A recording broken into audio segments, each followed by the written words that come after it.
voyez ici Papou versus le bon Néorel. Néorel, décale-toi un peu, voilà, histoire d'être en cam. Let's go. Du coup, on va voir le Captain Falcon de Papou contre, le Captain Falcon de Néorel contre Papou et ça, Pyramitra qui. Un peu bas, Papou, remonte ta chaise. Non, mais écoute, il fait ce qu'il veut. Hein. Si tu peux. C'est pas grave, hein, il fait ce qu'il veut. Il fait ce qu'il veut, c'est bon. Allez, c'est parti. Donc de la Aegis, d'ailleurs on a vu qu'il a une courbe d'ascension, en tout cas du côté de la Team Go, Papou, qui est, je pense, la plus élevée. Il a vraiment eu l'occasion de travailler avec des gens de très haut niveau grâce aux sessions. Et ça se ressent, vous y allez quand vous voulez, messieurs. Faites-vous plaisir. Bah alors en vrai, il a une courbe de niveau très impressionnante, mais je pense encore une fois que c'est dû à son fait qu'il travaille assidûment le jeu. Hein. Vraiment, il est tout le temps sur Smash. Il y a les Papou Sessions, on en parle aussi. Shout out d'ailleurs aux Papou Sessions qui ont lu dans le sud et qu'on a vu et que j'ai adoré d'ailleurs sur Twitter. Et on est du coup parti directement sur des sessions au champ de bataille, pardon. Ouais, ça démarre immédiatement sur ce Winners Round 1. Alors évidemment, vous le connaissez, Captain Falcon, c'est tout de suite, si on arrive à rentrer dans le neutral pour trouver de l'avantage tête, c'est immédiatement chose faite ici de la part de Néorel qui prend des petits pourcents de manière un petit peu légère. Pour l'instant, je pense qu'on est plutôt en train de se jauger, mon bon Hemming. Oui, là on vient de commencer. Par contre, Néorel il nous a un peu montré qu'il est capable de rentrer à l'intérieur. Là au niveau de l'exact, ça va, il peut prendre des pourcents. Maintenant, on rappelle, Pyramitra, c'est un de ces persos où si t'es en dehors du terrain, tu vas prendre cher. Et j'ai envie de voir un petit peu ce que propose Néorel au niveau de son edge guard. Ici, il se fait bien attraper par un très très joli smash. Par contre, celui-là, il était un peu piffé de la part de Papou. Il se fait un peu punir, mais c'est pas grave parce que pour l'instant, les pourcents parlent. Et là, la bonne tech qui permettra d'éviter de se faire avoir. C'était peut-être un peu trop long. On a eu de la chance grâce à l'Earthbox Shift, je pense, du Raptor Boost qui fait qu'on a pu éviter de se faire projeter ici par l'explosion du Prominence Revolt. L'armor ici qui permet de toucher. Évidemment, tu vois, c'est là où on sent qu'il y a quand même un peu de connaissance de match-up. Dommage ici pour Néorel, mais on s'est pas pris le nid, ce qui veut dire qu'a priori, on sait à peu près quoi faire dans ce type de situation. Ouais, par contre, il bourre un peu là, le cher Néorel. On a bien vu là les 2-3 side B qui sont sortis. Il avait mis son esprit sur ça. Il est passé en mode full book. Il a dit écoute, j'ai envie de faire ça. Il arrive à remonter d'une manière un peu artistique, mais pas de punish de la part de Néorel. Papou qui prend un petit peu d'avance, 26%, et on continue à grappiller là où on peut les pourcents. Le gros d'un swash lui fait, et là Néorel il a envie d'en finir, et ça va complètement se retourner vers lui parce que justement Papou avec sa Mitra, c'est un des persos qui peut justement finir de couvrir toute cette distance qu'il y a entre tout. Et lui, pas de temps niaisé. B en zone rouge. Non mais B en zone rouge, on sait tout ce que ça veut dire. Forcément derrière, le taureau a vu rouge et résultat il a récupéré la stock sans trop de grandes difficultés. On est très en retard du côté de Néorel. Il ne va pas revenir. Effectivement, c'est en faveur ici de Néorel. Ici, malheureusement, il y a une stock toute fraîche à récupérer. Et on l'a vu en termes de bourrée de neutral et de safe. On est très tranquille avec Mitra. Il va falloir faire beaucoup de boulot du côté du joueur de la Team OS. Ouais, mais là, je suis un tout petit peu déçu parce que Néorel, il avait commencé en nous montrant déjà une très bonne exé avec un très bon grab, tout ça. Et je crois que c'est le seul grab qu'il a trouvé du set parce que pour l'instant, ce qu'il est en train de nous faire là, c'est un peu du mashing. On a beaucoup de side B qui partent un peu n'importe où. Là, on n'a pas de réaction par rapport à ça, c'est dommage. Mais écoute, c'est la première game. Gros grab ici qui a été tenté. On a essayé encore une fois de mettre cette Pyramitra en dehors du terrain pour essayer derrière de couvrir sa recovery. Mais pour l'instant, les pourcents continuent à monter. On arrive à remonter par en dessous. C'est bien. Ah, bye bye. Non, la roll. C'est pas la bonne situation à faire dans ce type. On a peut-être été légèrement même impatient sur le fait de monter sur le terrain. Mais il n'y a pas que là. Ça fait 30 minutes qu'il est impatient. Peut-être un petit peu pressé. Est-ce que c'est le stress de passer en stream qui joue? Je ne sais pas. En tout cas, pour l'instant, le représentant de la team organisatrice, qui d'ailleurs est le graphiste, qui a fait l'entièreté des visuels que vous avez sous les yeux, que ce soit au-dessus, que ce soit en dessous, eh bien c'est Néorel qui s'en est occupé. Est-ce qu'il a eu le temps de travailler un peu en même temps qu'il nous faisait les graphes? Je ne sais pas. En tout cas, pour l'instant, Papou, de son côté, lui, n'a pas chômé et il nous le montre de la plus belle des manières. Exactement. Et puis, écoute, là, j'aimerais bien juste voir le stage qui a été choisi parce qu'on est parti sur un triplet la première fois. Un stage sur lequel, normalement, justement, Néorel aurait pu essayer de s'exprimer un petit peu. On va voir si on est confiant là-dessus et on va repartir. Pour l'instant, du coup, les deux joueurs ont l'air d'avoir choisi à peu près leur même personnage. Est-ce qu'on peut réavoir la scène? Ça va partir, ne nous inquiétons pas.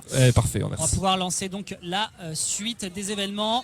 Game numéro 2, on rappelle que nous sommes en BO3 bien sûr, le BO5 jusqu'au top 8 je pense. Ouais, top 8, top 16, on nous a dit tout à l'heure si jamais on a un peu de marge. Mais ouais, je comprends qu'effectivement on a 160 joueurs, on doit finir tout en une journée, ouais voilà, il faut comprendre. Alors un choix de la part de Néorel qui est Lylat. Le choix du chaos. Voilà, vraiment, là, foutu pour foutu, autant y aller jusqu'au bout. Et voilà, c'est une map qui est très resserrée, donc on peut tuer assez rapidement, surtout quand on s'appelle Falcon. Après, le problème, c'est que Pyra pourra bien évidemment, elle aussi, rentabiliser énormément sur ce stage. Donc, où tu vas, frérot? Il est pas là. Grosse méfiance. On a voulu, voilà, peut-être essayer d'être un peu évasif avec ce Raptor Boost, mais tu as raison, il était clairement pas ici. Mauvaise file de la part de Néorel pour l'instant. Ouais, et là, par contre, on a le petit avantage DLC avec le Foresight qui permettra de se sortir un petit peu de la phase avantage qui est proposée par Néorel, et on en parlait, c'était quelque chose qui est super intéressant chez Captain Falcon et qu'il faut savoir maîtriser. Par contre, il faut faire aussi attention parce que Pyramitra, c'est un des seuls persos du jeu qui peut... tu vas, mais encore une fois il est plus. Il est pas sur les routes bretonnes, il est pas chez lui. C'est ça, là, il reconnaît pas. Il est au rond-point de l'Arc de Triomphe, il sait pas comment en sortir depuis 20 minutes. C'est ça, bon, Downsy qui envoie de l'autre côté aussi, mais très bon placement ici qui permet de couvrir la Rollin. Et il taunt, il est dedans, il est dans la zone, il commence à sentir très très bien. Maintenant, il faudrait revenir sur le terrain, c'est déjà pas mal aussi. Ici qui permet de remonter, on n'essaie pas de se faire avoir par la NDC. On se fera. Je suis sûr qu'il voulait chercher. Il est greedy, mais écoute, ça s'est retourné contre lui parce que voilà, encore une fois, c'est un de ces persos où tu ne peux pas te permettre de faire ces bêtises. Foresight, on en parlait, encore une fois, il ne peut pas se permettre d'étendre ses phases d'avantage trop loin parce que voilà, à cause de ce frame 1 sur cet air dodge, entre guillemets, j'ai envie de te dire, ça permet de remettre un peu les pendules à l'heure du côté de Papou et du coup de prendre une toute petite avance pour la première fois dans ce set. Ouais. Dans cette game, pardon. Dans cette game, ouais, pour l'instant 47%, ça y est, la reprise est faite. C'est très équilibré, effectivement. Les deux joueurs sont en train de se chercher, on essaye de voir lequel des deux peut prendre de l'avantage. Ça se respecte un petit peu plus, peut-être que justement Néorel prend un peu plus son temps sur cette map. Après, je reconnais tout de même que comme tu dis, il y a pas mal de mashing, hein. On le voit là, mais avec le Nick qui est tenté. La différence entre les deux, c'est qu'il y a un personnage qui peut se permettre de le faire, c'est Pyramitra, et l'autre qui peut pas, et c'est Néorel, surtout en fait avec les options qu'il choisit, parce que s'il partait sur un machine de nerfs, ce genre d'options là, ça allait. Mais là, depuis tout à l'heure, il marche sur des side B, il marche sur des down B, et Papou, il est toujours là pour le punir. Donc écoute, faut faire attention. Les manettens qui permettront d'essayer d'attraper la madame dans les airs. La deuxième, en niveau de son combat, c'est parfait, ça permet de punir le shit qui est proposé ici. On se fait avoir par la Sour Spot ici du AP. Donc par contre là, shield. Le shield malheureusement qui va mettre ici un petit peu en retard notre joueur breton qui va tout de même aller chercher un back air ici pour punir le retour sur le terrain de son adversaire. L'air dodge définitivement en zone rouge, hein. Je ne sais pas du tout ce qu'on a, si on est inspiré par les Américains en ce moment. Toi en plus tu le sais. Là en vrai il pouvait se le permettre parce que là Néorel il n'est pas allé une seule fois le chercher en dehors du terrain et il était en train de bourrer son shield. Genre à partir du moment où t'as un gars qui a un shield comme ça, surtout quand c'est Captain Falcon, là t'as pas beaucoup d'options en dehors du shield pour Néorel. Très bon anti ici qui punit la get up attack, c'est très bien trouvé. Très peu de retard quand tu considères qu'il avait perdu sa stock il y a bien 30 secondes. 16% c'est rien, surtout quand tu trouves une ouverture comme ça, malheureusement rien derrière. Bentech de la part de Papou. Et voilà, encore une fois. Malheureusement, tu vas trop en in, tu vas trop en in.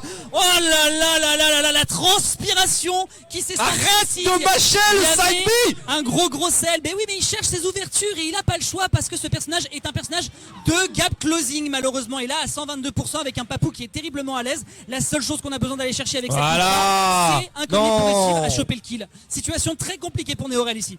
Ouais, effectivement, en plus 123%, du coup ces combos ils vont avoir du mal à continuer, c'est bien, on essaie d'avoir un jab sur le jab lock mais ça ne passera pas. Mais où tu tires? Pourquoi tu passes sur la dance match? Il était pas là. Il est fou. Mérité. C'était peut-être l'audace. C'était peut-être l'audace ici qui parlait du côté de la Bretagne. Malheureusement, ce sera cher payé puisque derrière nous avons donc Papou qui va représenter fièrement les couleurs pour cette ouverture de Gothership et qui va donc partir en direction du Winners Round numéro 2. Il y a eu quelques c'est même plus de la gourmandise à ce stade, c'est de la gloutonnerie. Oui, c'était complètement de la gloutonnerie. Encore une fois, il avait envie d'appuyer sur les boutons et c'est bien, il a appuyé sur les boutons. Donc voilà, Papou de son côté, évidemment à partir du moment où tu as des hitbox par-ci par-là, de temps en temps tu vas t'en prendre. Il a réussi à garder son calme et surtout punir le moment où il fallait avec tous ses side B en shield, encore une fois, qui se fait très bien punir. Et là où c'est bien parce qu'il a, du coup en fait du côté de Néorel, il avait bien réussi à limite conditionner, tu vois, avec cette connerie à balancer tellement de side B.